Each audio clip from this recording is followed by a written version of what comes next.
RTHK, the news at 12 with Barry O'Rourke. Cultural and Tourism Minister Rosanna Law says officials are working with police to combat ticket scalping for the Kai Tak Sports Park opening next month.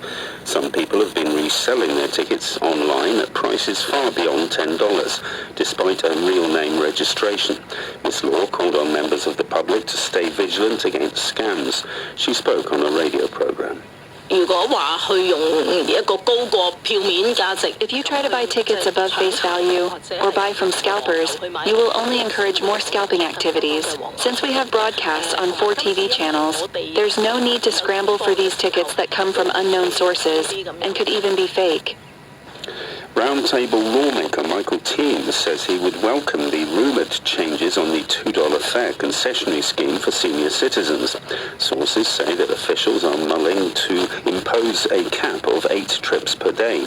While the fare stays at $2 for journeys costing $10 or less, senior commuters would get 80% off for fares costing over $10. He said the move would be better than increasing the $2 fare itself. The benefit of that is that it sets a mechanism so that it automatically adjusts itself for the next 100, 200 years, rather than arguing about when they have to change that again, because there's no administration would have the courage to touch this magic number of $2.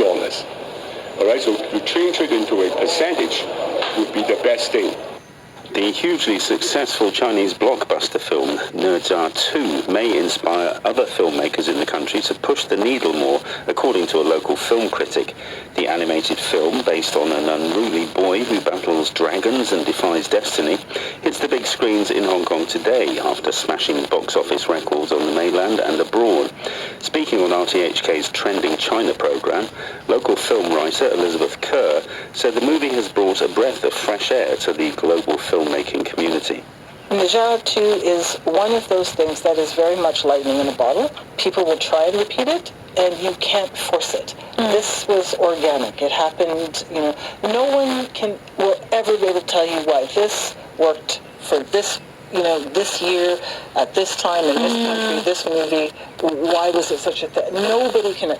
Maybe embolden filmmakers in China to try something different, and you might get a little bit more variety and a little bit more experimenting and a little bit more willingness in trying something that they haven't before, which is